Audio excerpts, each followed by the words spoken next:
Let's come to the 28th presentation of this year of the Parayana. It would seem to those who have been following my work for quite some time that I repeat, and repeat quite often, actually ad infinitum, certain aspects.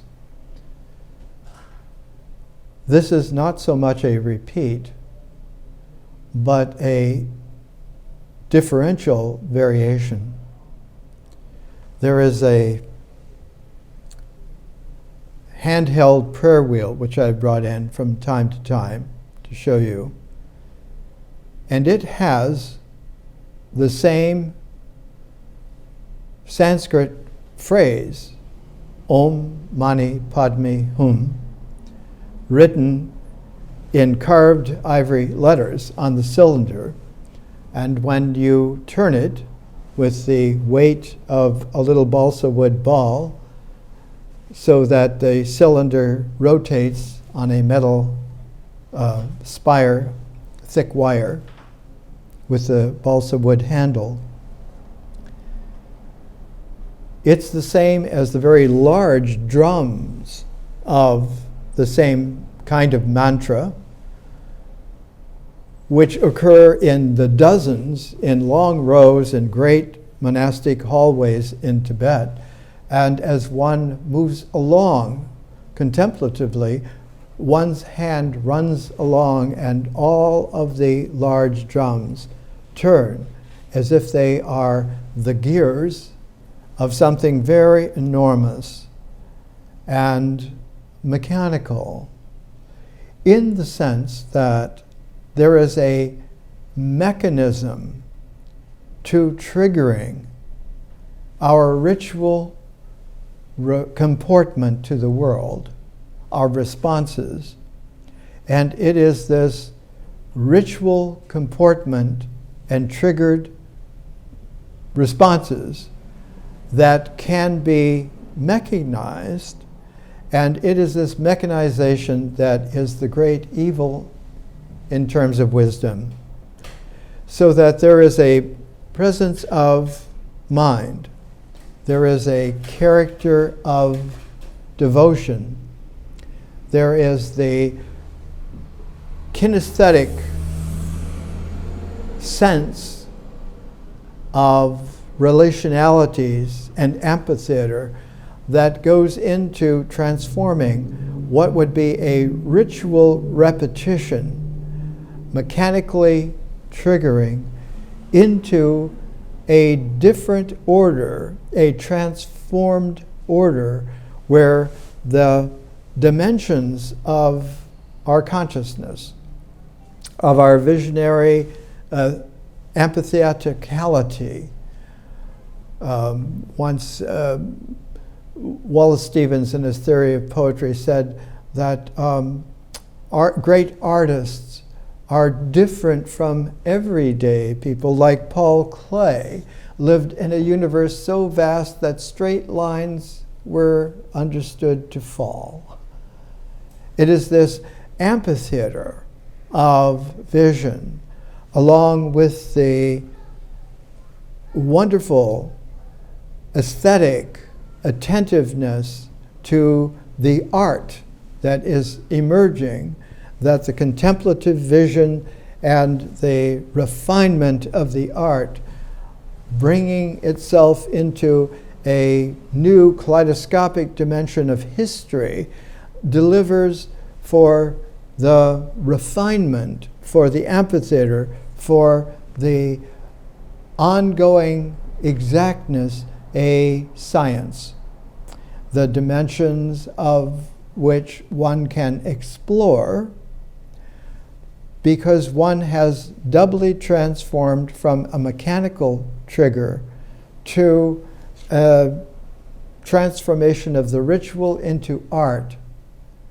And by doing so, the nature which has its design according to all kinds of laws and codes transforms into the visionary amplitude of all possible worlds of infinity. And the history then, like art transforming ritual, history transforms myth. And in that ilk, science transforms symbols. And in this way, the dimensions of developing in the ecology of consciousness contribute not just a variety, but contribute other dimensions, so that the universe of the integral becomes the cosmos of the differential and the kaleidoscopic.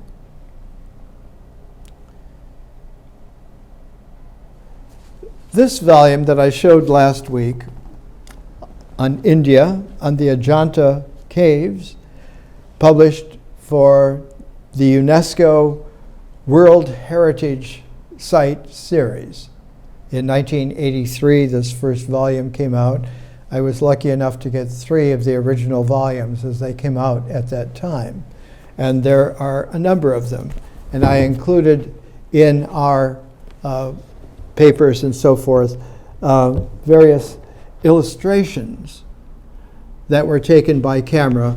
And it is interesting because at this time, Ajanta, chosen as the first World Heritage published site, was beginning for the very first time to be known and understood that for the 200 years since its discovery, a British soldier was tiger hunting in 1819 in a part of India called the Deccan, the sort of desert that's to the north and to the farther west, the east rather, from Bombay.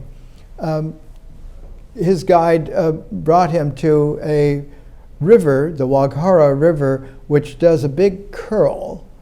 And there in that curl, the exposed ancient volcanic flint-hard rocks in their striated layers are exposed in this very Grand Canyon-like, mini Grand Canyon curl. And it was there that it was discovered that there are ancient Buddhist caves that had been forgotten for who knew how long. It turns out that they were forgotten, completely forgotten, for 1,400 years. In that time, the jungle, the bats, the little animals were the only denizens of life investigating this World Heritage Site. And it took almost 200 years for there to be an understanding of what had happened here. And finally, just this year, in the summer of 1914, just now, the 6th volume of a set that was begun to be published about 10 years ago, about 2005, 2006, by Brill Publishers in Leiden, Holland, with offices, of course, in various places in the world. And it is the work of Walter M. Svink. And this 6th volume comes out, and he's now 86 years old. Has spent his entire life trying to understand Ajanta in all of its complex detail, and to patiently, through teaching himself along with his various crews that have been with him for years upon years, sometimes decades upon decades, to pay attention to every little iota of a mechanical trigger difference from this or that or the other, from cave to cave, from aspect within caves to other aspects within caves, And volume 5 literally is called Cave by Cave. Volume 6 is called Beginning Histories that are now the defining features of Ajanta. It's interesting because not only is Ajanta for the first time illuminated completely in the summer of 2014, but the first rendering of the Rig Veda into another language other than Sanskrit completely, in this case into English, came out at the same time, the summer of 2014. So we live exactly now in a moment that is incredibly fruitful. It is the attentiveness to the mechanical, triggering, ritual aspects that can be clues, if seen and understood in terms of the larger structure. Sherlock Holmes used to call it the game's afoot. And every detail of every aspect of everything and everyone is of great interest. Not of interest because of what it triggers in terms of a response mechanically, but because it stands out in that if one is completely open and one's attentiveness is not limited to causality, to the kinds of responses that mechanisms will evoke, to the kinds of responses that triggers will begin, that one notices these as glitches within the ambience of the limitless whole. It appears as if they are like meteors in the cosmos, in the night sky, just flicking across, and that somehow these are fragments that have entered into one's scene from this living perspective. And what is not triggered is a colossal ambience of consciousness that this is a clue for what has occurred that is not a part of this cosmos. Yes, that it is just so, as Plato used to say, there are just so stories. There are stories that one can then begin to understand that they have a characteristic mythos in that they have a beginning, a middle, and an end. And that this story will play out in this way with all kinds of variations, no doubt, but nevertheless, it will have a mythos. But that mythos can only be understood initially by its symbol integral. But if the symbol integrals are impaired, which is a source of trouble and of evil, then one detects on the rebound a pseudo understanding of the triggers and the mechanism, and one seeks to control the triggers, control the mechanism. And so you get a kind of understanding that says the universe is rudderless, or the cosmos is corrupt, a thoroughly Gnostic understanding and viewpoint. The Creator God is flawed, and there is a second creator and who knows how many other creators, and each of them are susceptible to flaws, and so if one is going to control, like the current thrust of a world order based upon refined neuroscience, cognition, and supercomputers and implants,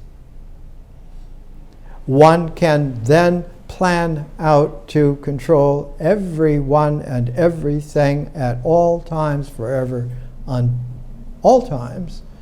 And all of this is classically flawed, has, in fact, distinct qualities, even for someone like a Sherlock Holmes in the game of the case, will be able to pick up that this is a sign that there is someone of great negative genius, or some ones of great negative genius at work to take over by very refined manipulation, down to the last nano iota. It is to this kind of a storm of challenge that some place like Ajanta had two hiatuses out of obscurity. For one, it was about 200 years, from 100 BC to about 100 AD, where these ancient rock faces were cut into to have a couple of rock temples in the form of Buddhist viharas, or in the form of, I think one of them was a chaitya of a Buddhist temple. A Buddhist temple will be a place where the energy of the Buddha is revered, and the vihara is where the energy of the Sangha is cared for, the fellowship of the monks. And in their viharas, they will live and they will keep their rituals and bring them into the chaitya, or the temple, and there they will retune themselves constantly with the presence of the Dharma, because it is the context of the Dharma that keeps the Sangha organized so that the Buddha is the center, and they then will be able to be resonances of the Buddha in the field of the Dharma, and that he will have this, what turns out to be a triple body. He will have a Dharmakaya, a Dharma body. He will have a Sambhogya body, in which the practice of things is the body that is there. It will have a Nirmanakaya, where it is the deep understanding of the meaning and significance of this, that in these three bodies, reflecting then three different kinds of baskets of teaching. They're in Sanskrit called pitakas, and there are three pitakas, and so the ensemble is called the Tripitaka, the three baskets, where these large sutras are for thus and so, these middle length sutras are for thus and so, and all of the other smaller many sutras are for the others. And in this way, one has the training of the Sangha, the remembrance of the Buddha, and the appreciation of the Dharma. from 100 BC to 100 AD, Ajanta had about 4 or 5 caves. It had one chaitya and about 4 viharas that were put into this, and then the site was abandoned for several hundred years. The reason for this is that the old Theravada, the way of the elders, the Sangha, the Buddha, the Sangha, the Dharma, underwent a colossal transformation.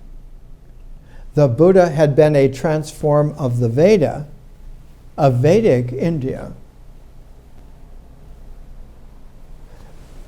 through the interface accumulation of the Upanishads into the blossoming of the historical Buddha. A fermentation of the Veda by the Upanishad, and then the transform into the differential consciousness of the Buddha. But a second transform happened in India about 100 AD. And that transform distilled the previous transform so that it was no longer the Buddha that was the visionary amplitude, but it became the Bodhisattva. And that the Dharma became distilled so that it was no longer, quote, just the Dharma, but became the high Dharma. And the word for that is that this very great way, the Mahayana, is the great way of the Bodhisattvas. And that the Sangha becomes doubly then transformed and distilled kaleidoscopically in history, in that it is not only this Sangha of these males, these monks who do not marry, who do not have children, who live separate just to sustain their ritual understanding and practice of how this Dharma works in this way for the Buddha, who is then free to be the Buddha in exactly that way. And one does not find in the Theravada human images of the Buddha. One only finds images of the way, the footprint of the Buddha, especially if he is standing, the double footprint with the lotus blossom symbols on the instep of the feet. And this is where one follows the way of the elders, the way of the Dharma, the way of the Sangha. About 100 AD, in fact about 90 AD, the Mahayana displaced the Theravada, began to displace it, in the sense that a new quality to the double waves of civilization, the larger carrier wave and the somewhat smaller but attendant reference wave that comes before it, this double wave that goes into an energy pattern, like a sine wave. A sine wave where its crests and its troughs are symmetrical. They're equal because they are balanced by a horizon that is invisible. It is not only invisible in phenomenality, it is invisible in space. But it is not invisible in time. So that equanimity of the horizon of reality its first dimension is a time energy, a time dynamic. And if you're looking for a dark energy in the cosmos, it's time. It's time to realize that it's time. When you look at the internet now, in the last day or so, here's Sploid. Scientists find that 80% of all light in the universe is missing. If you go to Daily Galaxy, they go into it a little deeper, and it reads something like this. This is July 8th and 9th, 2014. The vast reaches of empty space between galaxies are bridged by tendrils of hydrogen and helium, which can be used as a precise light meter. In a study recent published in the astrophysical journal Letters, a team of scientists finds that the light from known populations of galaxies and quasars is not nearly enough to explain observations of intergalactic hydrogen. The difference is a stunning 400%. The trigger mechanisms that worked before in limited theories, in limited expectations, turn out to be 400% wrong on a cosmos scale. Not only is something wrong, is there an error, something is radically not understood. The concluding statement, the great thing about a 400% discrepancy is that you know something is really wrong. Commented co-author David Weinberg of The Ohio State University, we still don't know for sure what it is, but at least one thing we thought we knew about the present day universe isn't true.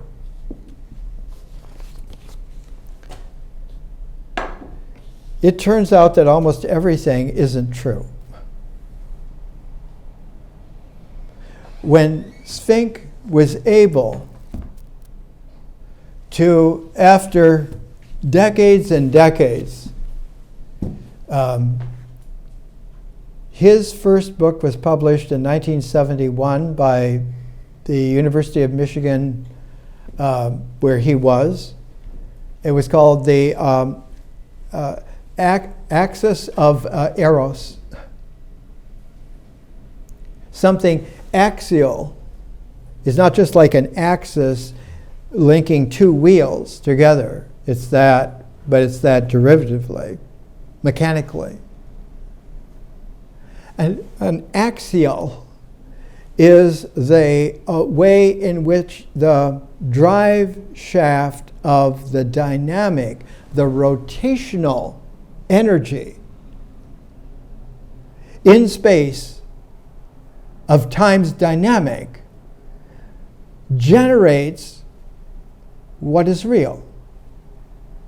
And so when you go to the early triumphal textbooks of science that have some engineering background to them, one thing that I remember as a young engineering student at the University of Wisconsin in 1958, our first courses were not on engineering, but they were on thermodynamics.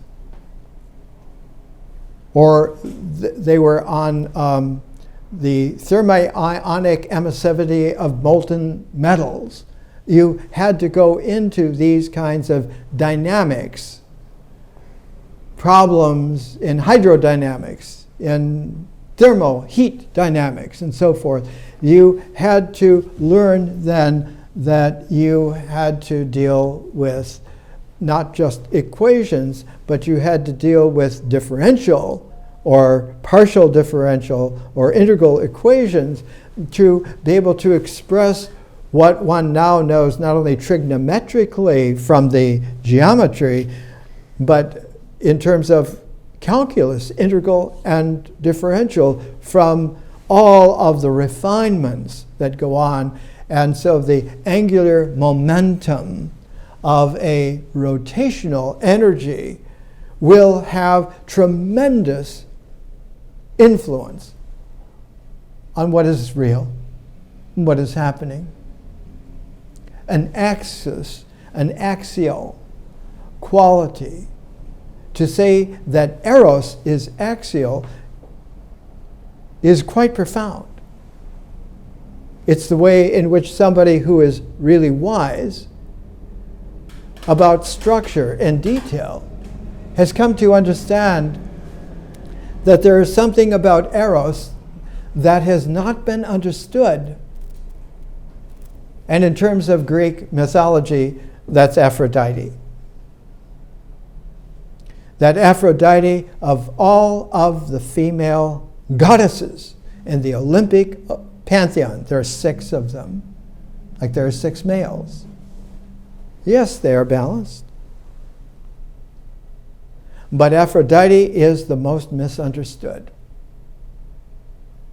And when we come back from the break, we'll be able to understand, towards the end of today's presentation, that we are beginning to get into cosmic waters, which have angular momenta of clusters of galaxies, sometimes billions of clusters of galaxies and clusters. And that we are living in a vastness that beggars the previous imagination. It's not that something is just wrong. It's that almost nothing is right. Let's take a break.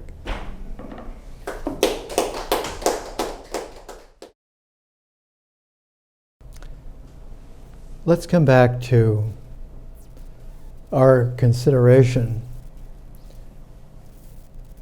that it's not the repetitions, but it's the iterations with sometimes very minute emendations or in new facets of a jewel-like visionary person seeing that this begins to have a radiance that has a special kind of a dynamic. It has a movement which is a movement that we are familiar with in dance. And dance becomes a clue for us, an art form that illuminates for us some of the qualities that seem to those who are nano-detailed, mechanistically, cognitively, neuro-triggered, not only miss, but have no way whatsoever of understanding or appreciating or knowing that this is going on, that this is meaningful beyond all of the cues. When a director is working with his ensemble, with a play, to put on the stage or on camera, the bare bones of the ritual is to block out the action. Given this, in this way, at this time, such and so meet in this confluence, and their movements generate this angular momentum that dramatically begins to take hold, and the audience is swept along because the actors themselves are swept along. They're no longer just lines or costumes, or characters, the play is operating. It's magic. There is a great book published by Princeton. Came out 1982, no less, called Korea. Korea, the subtitle, Pindar and Dance. Pindar was one of the founders of what is known in classical literature as the lyric ode. And the lyric ode is one of the highest soaring, high water reaches of poetry, of poetic in the world. He was born about 525 BC, and a close contemporary of his was Aeschylus. In fact, they were friends. They were about the same age. And just like Aeschylus founded Greek tragedy, Pindar founded lyric poetry at the same time. And when they were young men together, Thebes for Pindar, Athens for Aeschylus, a legacy of the older Pythagoras began to weave its magic. By this time, Aeschylus, who was in his early 70s, moved from Samos, where he had gone back to after 50-some years. He was 56 years old when he went back to Samos. He had studied in Egypt for 22 years, in Persia for 11 years, had done many things to refine himself, and had finally left the Ionian coast of classical Greece for the southern boot of Italy. At that time, not called Italy, but Magna Graecia, Greater Greece, because it was the Wild West. It was new. It was Sicily and southern Italy at the same time, which are now so bound into mafioso-type traditions. Southern Italy, the Calabrian gang structure is even tighter than the mafia gang structure. You can hardly move or breathe. But then, 2,500 years ago, it was the West that was wild and open and had this quality of having a direct front seat on Africa, just across the Mediterranean Sea. That one could do a stepping stone from the boot of Italy to Sicily to Malta to where Tunisia is today. And it's just a stepping stone, and one gets the sense that the classical world had opened into a vastness that was possible. And so the whole of northern Africa, that coast, became like an enchantment for them. And this led, within a couple of hundred years, of Alexander the Great from northern Greece, from Macedonia, who took over what his father had done a lot of conquering to establish, Philip II. He immediately, in his earliest 20s, set out to conquer the rest of the world. Had he not died in his early 30s, he would have done so. He did get as far as India. He got as far as the Ganges River in India before everything conspired The men did not want to go further. The opposition was like huge on the other side of the Ganges, and he was more interested in letting mature what he had conquered all the way from Greece to India, which was the ancient classic vision of civilization. It had gone that far some 2,000 years before Alexander the Great was born, and they knew it. They were very wise. His teacher was Aristotle, whose teacher was Plato, whose teacher was Socrates, whose teacher was Diotima of Mantinea, whose teacher was Pythagoras. They understood that there had been an ancient trading route that went all the way into India, all of the Indus rivers of civilization. All of those great rivers that made a convergence and that suffused that land with the sense of ancient India.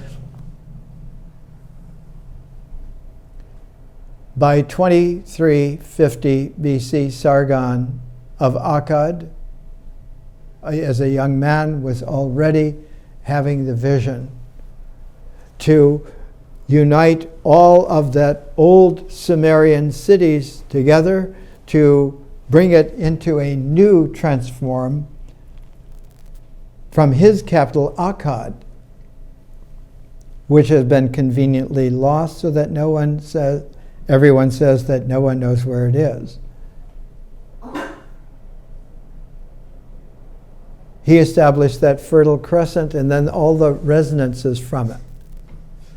The Fertile Crescent not only went from the Persian Gulf to the Mediterranean Sea, but went out into the Mediterranean to Cyprus and went all the way across Persia, the Persian Empire, all the way into northern Indus Valley, India. And when he conquered that, he went beyond the Rajasthan desert that had stopped the Persians and went all the way to the Ganges. And in order to do this, he had confirmed that his lineage, his parentage, was not of some Macedonian king. That he was suffused because of his mother, Olympia, with an African spirit that only came through the feminine. And so he did a detour instead of going against the Persians right away. He did a detour to go to Egypt so that he could go along the coast of Egypt on the Mediterranean and then take an ancient route deep into the Sahara Desert to Siwa. And at the great oasis of Siwa, which ran cool in the daytime and then ran warm in the nighttime, is the ancient site by which Amun-Ra had his harmonia toned to resonate throughout the world. And he found from the priests at Siwa that he was indeed of that gifted spirit, had nothing to do with the limitations of a Macedonian king, had everything to do with a mother who had been in that visionary receptivity all of her life and was not just a queen consort of Philip II, this king sleeping around. She was her own mysterious person carrying that entire mitochondrial DNA quality and had gifted her son with it. And that he was always shown with two ram's horns within the brain of his skull, because those ram's horns were the way in which ancient Amun had the strength of the flock, of the ram, of the sheep, the central shepherd of the top ram, the Aries energy, that he could bring a new vision into being so that everyone would have a place of life. And that there would be those who understood from that who would be the shepherds of men. And the very first treatise in the Hermetica is called the Poimandres, the Shepherd of Men. It was written in 90 A.D. in Alexandria.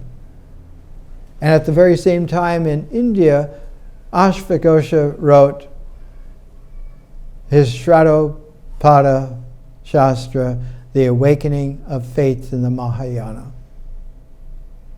These are linked because in ancient Celtic Britain, exactly at the same time, about 90 A.D., the cup of the Last Supper that had been there because it was taken by the owners of the house in which the Last Supper took place. One of Jesus' sisters, Mary, and her husband, Cleophas. Cleophas from Cyprus, from Aphrodite's island.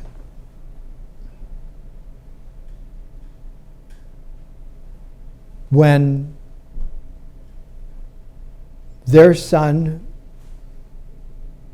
Mark, who became Saint Mark, was about 10 years old,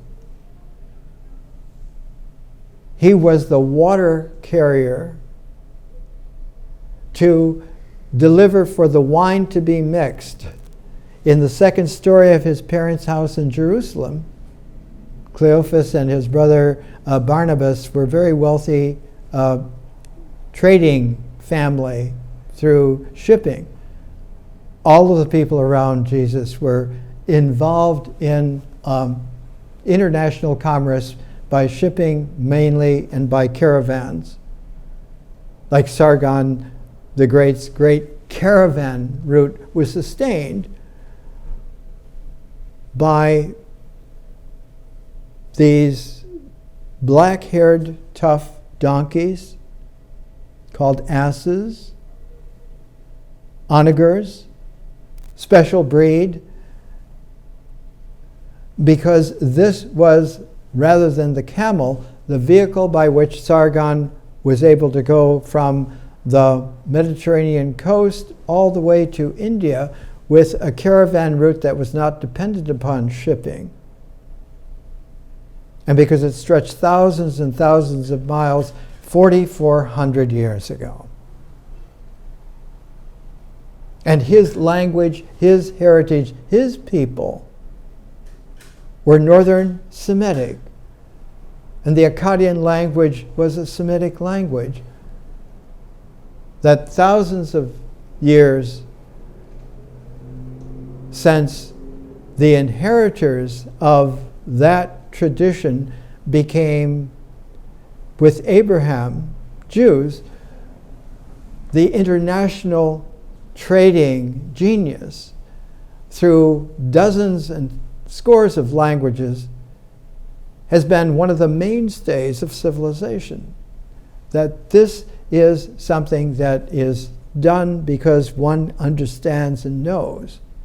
But the push of that feminine mitochondrial DNA that Olympias was able to bestow upon Alexander the Great was a part of the ancient African understanding of wisdom that was also there in ancient India.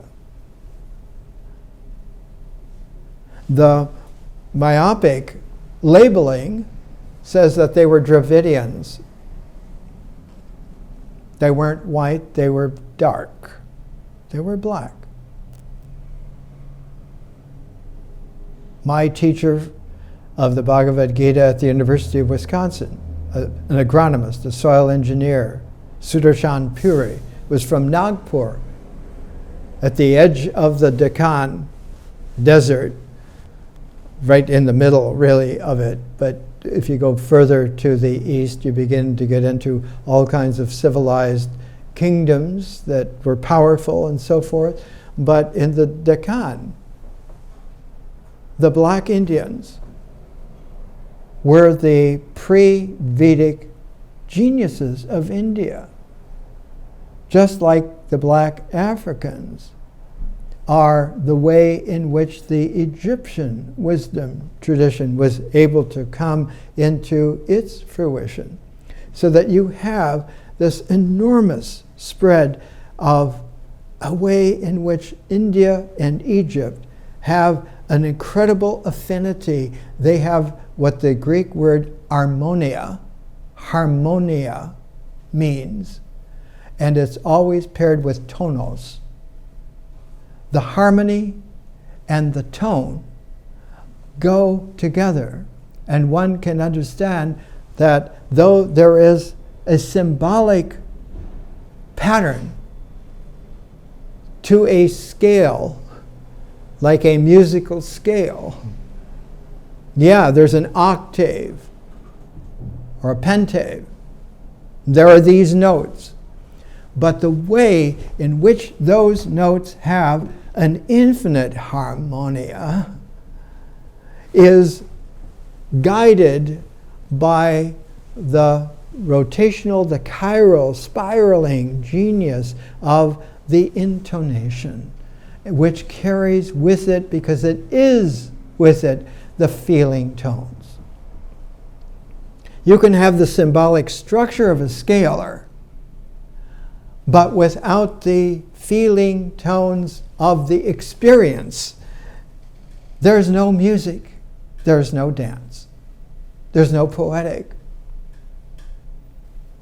And so it is this quality that is there at a great transformation, a reference wave transformation of Sargon and his daughter Enheduanna, that comes to light 350 years later in this incredible way in which there is a new carrier wave that brings into play something which attends even more to the invisible than the visible, even more than the scalars to the symbolic, diagrammatic details of an empire like the Roman Empire. In fact, at the very same time that the Roman Empire was being scaled and planned and made,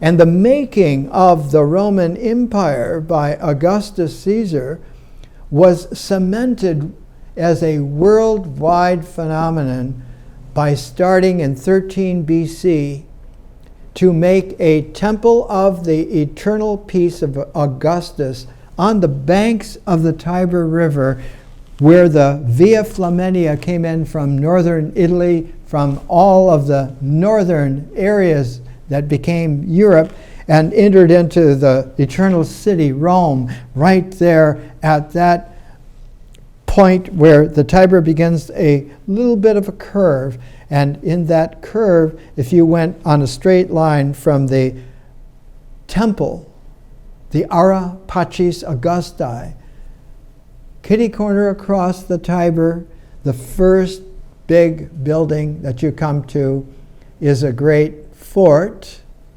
And just on the other side of the fort, on the same line, is the Vatican. And just across the Via Flaminia is the great mausoleum of Augustus Caesar and his wife Livia, to whom the temple was dedicated, and it was finished in 9 BC. That's when Jesus was born.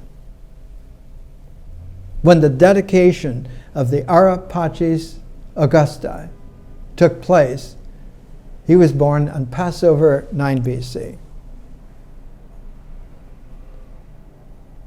It is this kind of equality that without having the amplitude of spontaneous realization, one gets lost in the darkness of their eyes, as Black Elk once said of the white men.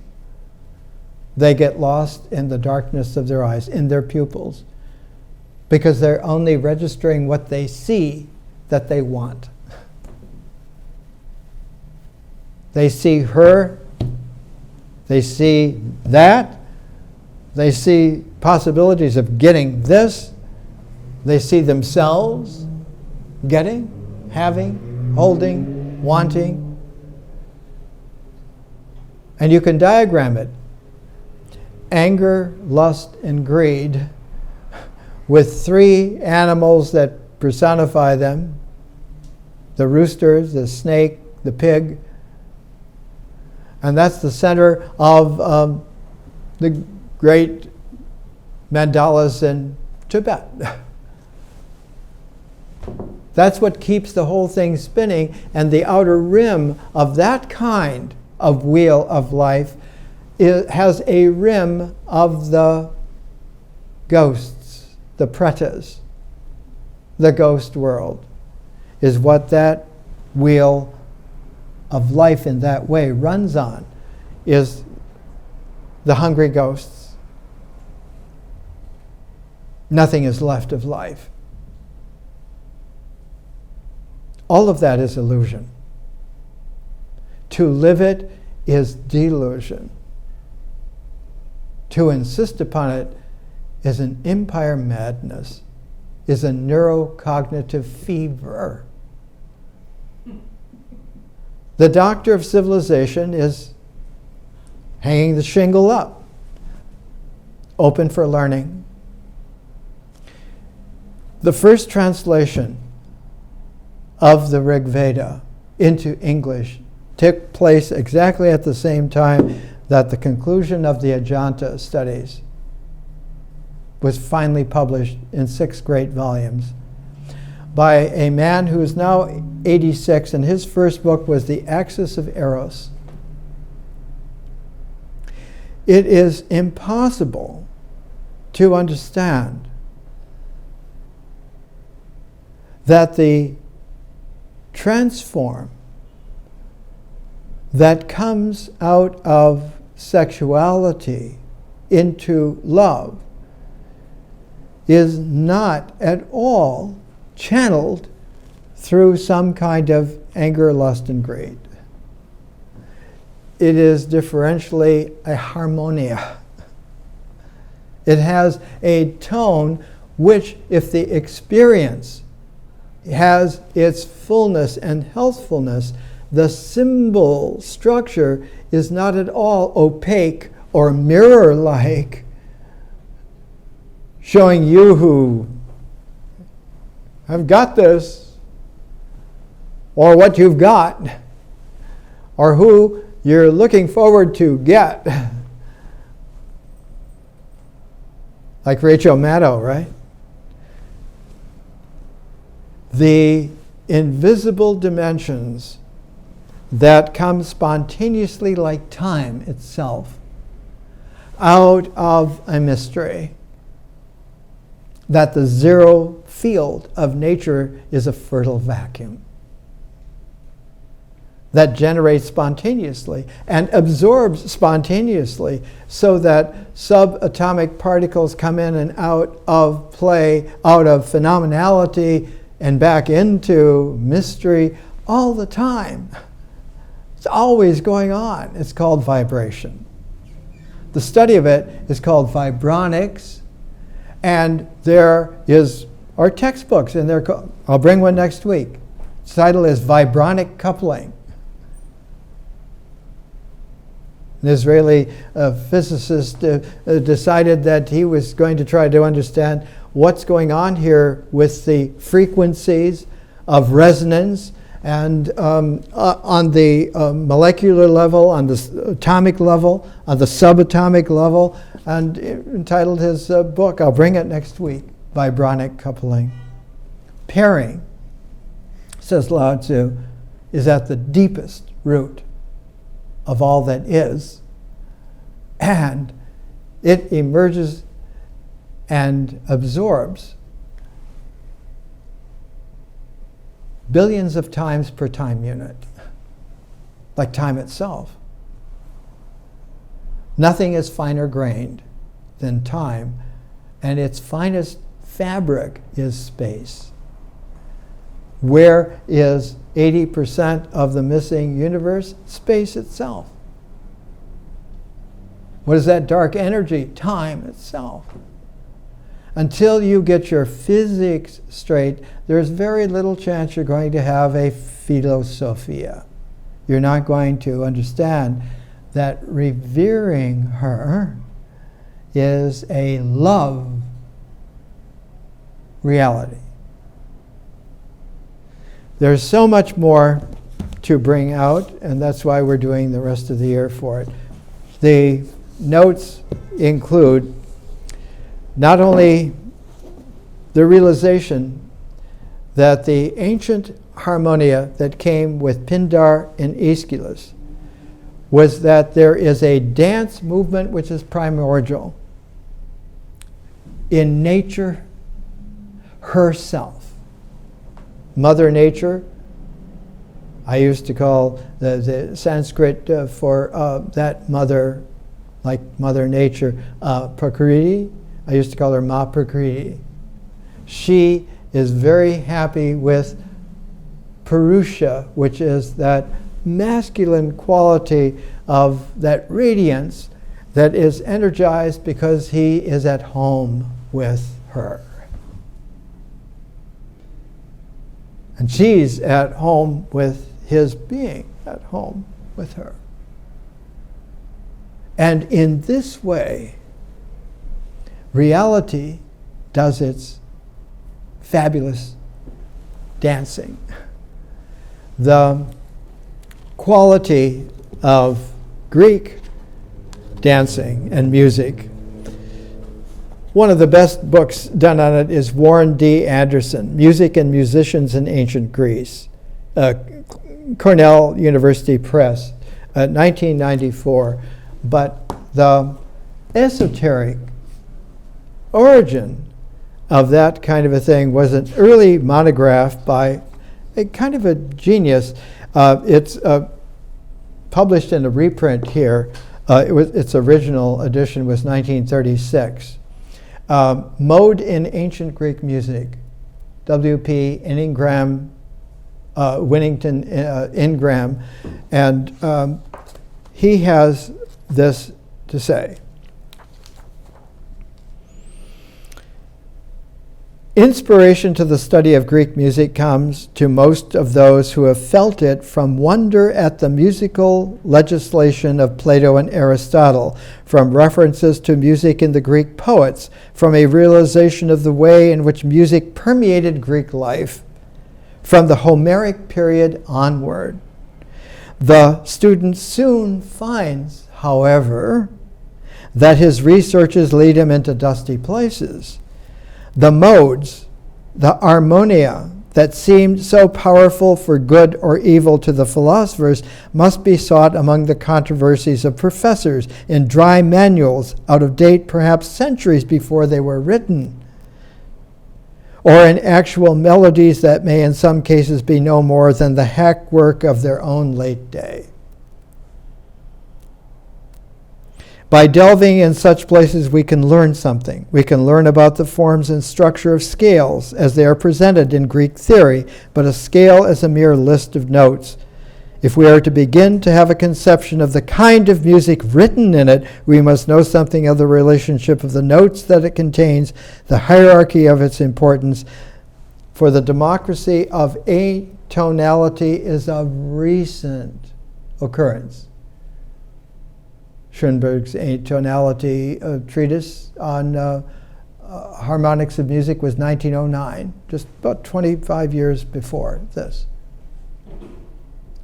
It is in the tone of the voice that the feminine wisdom immediately and faster, spontaneously understands what is going on. That the choreography is not only crystal clear, it is jewel radiant. To not know that is to never have learned. More next week.